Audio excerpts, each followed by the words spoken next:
How to use split screen mode on Android. Hello everybody. If you'd like to use split screen mode on Android, you can first of all head over and open up the application that you would like to go ahead and have a split screen for. For example, YouTube. So open it up and go to the recent app section like this on YouTube. Now, once you open up the YouTube in recent apps, you will be finding all of the recent apps. So you can access it first and looking at the application. For example, YouTube, long press on it and hold it down and drop it down like this. Once you drop it down, here on your home screen, you will be finding the application in this tab right here.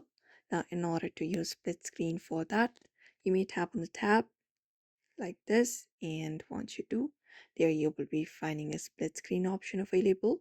You may just go ahead and tap on this box right here, and that will let you split screen with the application that you're trying to do so. So therefore, you may also follow up the same process if you'd like to use split screen mode on your Android phone. So I hope this video was helpful. Give it a thumbs up and subscribe for more tips and tutorials.